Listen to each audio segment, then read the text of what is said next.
और सीधा अपने घर पहुंच गया। शाम को वह चुपचाप आंगन में बैठा था।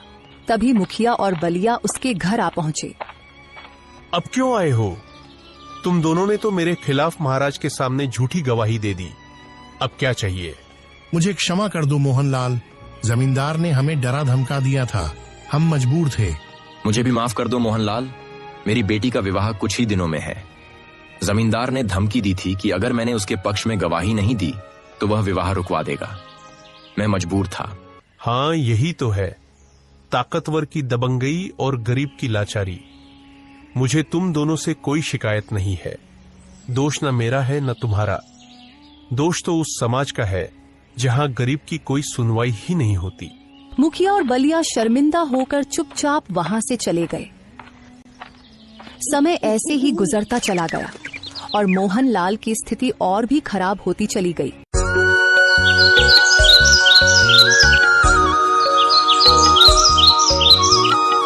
कब तक घर पर बैठे रहोगे? कुछ काम क्यों नहीं करते? मैं एक किसान हूँ, तुम ही बताओ खेती के अलावा और मैं क्या जानता हूँ। खेती की बात कर रहे हो? खेती अब बची ही कहाँ है। जाओ कोई और काम ढूंढो, वरना हमारी हालत और भी बिगड़ जाएगी। इस छोटे से गांव में मुझे कौन काम देगा? राधा, क्या बात करती हो? अगर यहाँ नहीं मिलेगा तो दूसरे गांव या राज्य में जाओ, कहीं ना कहीं रोजी रोटी तो मिलेगी। मोहनलाल कुछ देर सोच में डूब गया और फिर बोला, हाँ ठीक है, मैं वजनगर राज जाऊंगा, वहां मजदूरी ठीक मिलती है। तुम मेरे लिए कुछ रोटियां बना दो। घर में बस थोड़ा सा ही आटा बचा है, इससे सिर्फ एक ही रोटी बन सकती है और सब्जी के नाम पर कुछ भी नहीं है। मोहनलाल बहुत उदास लहजे में बोला, अगर वो भी मैं ले जाऊंगा तो तुम क्या खाओगे? मेरी चिंता मत करो, मैं पेड़ के पत्तों से किसी तरह गुजारा कर लूंगी। राधा ने एक रोटी बनाकर मोहनलाल को दी। मोहनलाल रोटी लेकर विजयनगर की ओर पैदल चल पड़ा। रास्ता एक घने जंगल से होकर गुजरता था। कुछ देर बाद रात गहराने लगी और मोहनलाल के पेट में भूख के मारे चूहे दौड़ने लगे। उसे बहुत तेज भूख लग रही थी। तभी उसकी नजर एक तालाब पर पड़ी। चलो, तालाब तो मिल गया, अब रोटी खाकर प्यास बुझाऊंगा, कुछ तो भला होगा।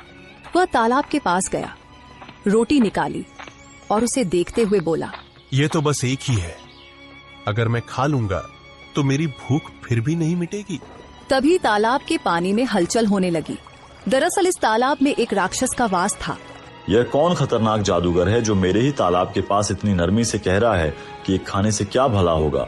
लगता है यह मुझे खाने की बात कर रहा है, मुझे कुछ तो करना पड़ेगा।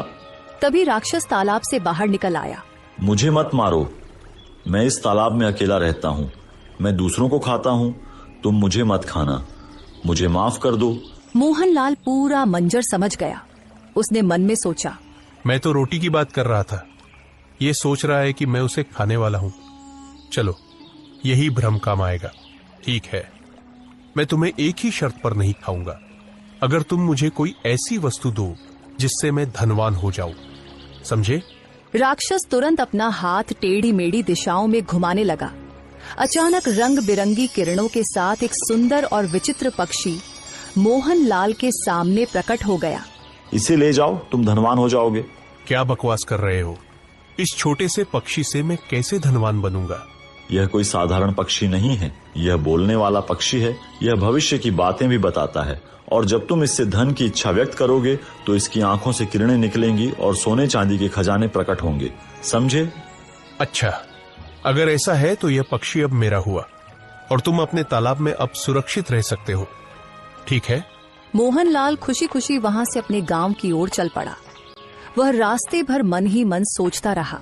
राधा जब इस पक्षी के बारे में सुनेगी तो बहुत खुश हो जाएगी और जब मैं धनवान हो जाऊंगा तो किसी गरीब पर आंच नहीं आने दूंगा। हाँ, अरे बाबा, बहुत थक गया हूं, काश कहीं एक रात के लिए रुकने का कोई ठिकाना मिल जाए। सर्दी भी बहुत बढ़ गई है।